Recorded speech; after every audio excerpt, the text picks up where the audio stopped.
téléspectateurs, j'ai résumé son discours. Bonjour, je vous emmerde, au revoir. Ce que j'ai préféré quand même hier avec Macron, c'est qu'il nous a comparé avec l'assaut du Capitole ou du Brésil. Alors, il a peut-être pas dû bien comprendre parce que je sais pas, il a les neurones qui fonctionnent pas. C'est quand même des gens qui sont mobilisés, qui sont emparés de la rue pour garder leur tocard de président au pouvoir. Alors je voudrais rassurer, dans 4 ans ça risque pas d'arriver. Je pense pas qu'il y aura un seul Français aller dans la rue pour que Macron reste au pouvoir en fait. Donc nous comparer à ça, c'est quand même assez ridicule et déjà c'est méprisant, c'est insultant. Mais bon, il est pas à sa prête, il adore nous insulter. Pour lui, les seules personnes qui doivent parler, ce sont les élus. Alors je voudrais lui demander si McKinsey est élu, par exemple. Parce que McKinsey, quand même, il a mis des milliards dans McKinsey. Alors est-ce qu'ils sont légitimes, McKinsey? Est-ce que McKinsey est légitime? Est-ce qu'ils sont élus? Et puis aussi, M. Alexis Kohler, son bras droit à l'Élysée, est-ce qu'il a été élu par qui, M. Macron? Je vous pose la question droit dans les yeux. Alexis Kohler a été élu par qui? Et puis votre femme aussi, qui se permet des fois de dire des choses aux Français. Elle a été élue par qui? Donc non. Donc au bout d'un moment, il cherche une légitimité. Le peuple, la rue lui a donné une légitimité. Donc la rue a la légitimité de lui enlever le pouvoir aussi. Donc la légitimité, moi, je sais pas, un élu, il n'y a pas que des élus dans la République, il y a tout un tas de corps intermédiaires qui ne sont pas élus. Et cela, il faut le respecter, mais il s'en fout en fait. Il est là-haut tout seul. Il est perdu. Hein. J'ai vu une pancarte extraordinaire que quelqu'un réclamait une analyse psychologique de lui pour savoir si c'était son état mental. Ouais, je pense que ça devient important. Ça devient important. Voilà, parce que là, son discours, on a presque envie de se dire, et c'est le sentiment de beaucoup de Français, c'est que limite, il en a rajouté une couche, quoi. Ah, mais il en a rajouté une couche. Quand on voit M. Berger, qui est quand même pas... À la veille de mobilisation aussi massive, il choisit ce jour-là pour se dire... Berger, c'est quand même pas un séditieux, hein. Il est quand même en colère. Moi, j'ai vu ce midi sur BFM, il est en colère. Et il a raison. M. Martinez aussi, ils ont très bien parlé. Ils sont dans leur rôle.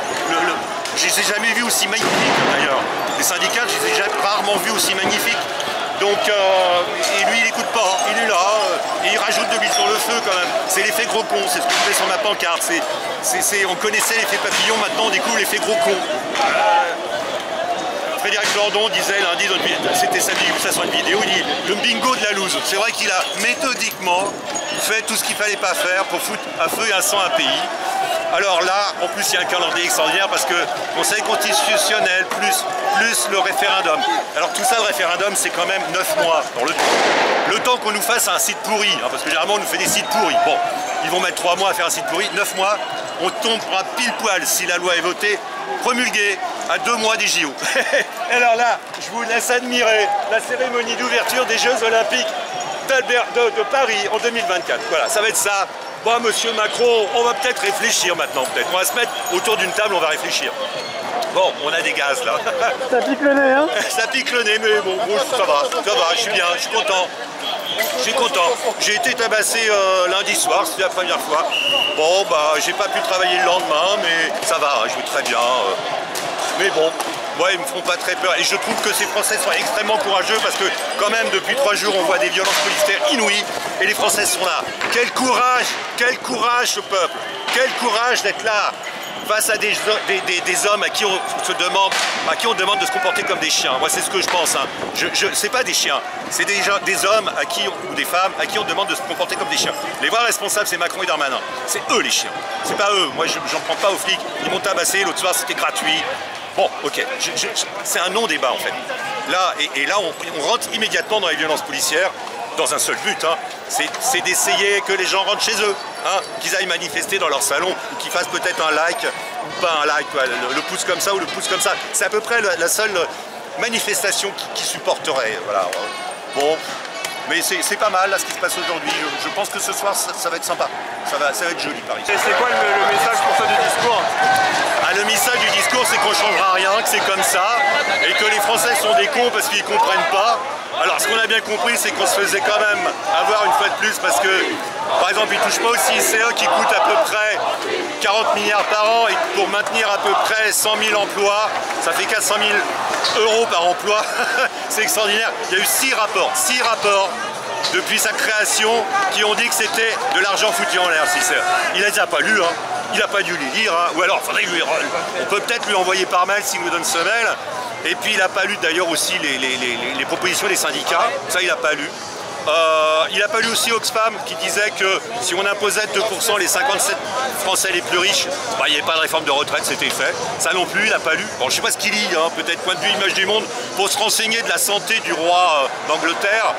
Oh, mais bon, voilà, le message il est là. Et puis ce que j'ai adoré, c'est la comparaison avec les autres pays. Alors ça c'est toujours merveilleux. Parce que si on fait des comparaisons avec les autres pays, Monsieur Macron, on va comparer tout. On ne va pas comparer avec Belgique où les Belges ont les salaires indexés sur l'inflation. Donc eux, ils ne sont pas en train de souffrir comme les Français qui ont perdu 10% de pouvoir d'achat. Donc voilà, ça c'est un exemple de la Belgique. Ou l'Allemagne. L'Allemagne, ils ont fait quelque chose d'extraordinaire cet été. Ils ont rendu le train gratuit, puis après ça coûtait un peu cher. Alors ils ont fait un autre truc, c'est-à-dire que pour 39 € par mois, on peut prendre le train autant de fois qu'on veut dans toute l'Allemagne. Nous, pour 39 € par mois, on a un demi-pass Navigo pour un métro et un RER qui ne fonctionne pas. Donc voilà, ça c'est l'Allemagne par exemple. Mais les Allemands, c'est encore plus rigolo parce que en Allemagne, 16% de leur salaire passe dans leur loyer ou dans leur remboursement de crédit de maison. Un Français, c'est 25%. Donc ça laisse quand même de la marge. Donc en fait, ces comparaisons avec l'étranger sont un non-sens. C'est un mensonge parce qu'on doit prendre l'intégralité de ce qui se passe dans un pays. Moi, j'ai un copain espagnol qui m'a dit « Mais personne part à la retraite à 67 ans. Tout le monde part à la retraite à 60 ans parce qu'il y a des aménagements. » Oui, dans la loi, c'est 67 ans. Donc ce monsieur ment tout le temps. Il ment tout le temps. Il ment depuis 6 ans. Voilà, qu'est-ce qu'il nous a sorti d'autre comme énormité je sais plus, mais il est... Les smicards, alors les smicards, oui c'est un problème ça, les smicards. Oui c'est vrai, c'est toujours un problème. Les smicards coûtent toujours trop cher. C'est amusant parce que ça coûte toujours trop cher. Non, c'est pas les gros salaires des patrons. Si cette vidéo vous a plu, n'hésitez pas à la partager, à la diffuser massivement autour de vous. Vous êtes sur Civissio, une chaîne d'information indépendante. Abonnez-vous les amis. À partir de 1 €, vous pouvez nous soutenir sur notre plateforme Utip.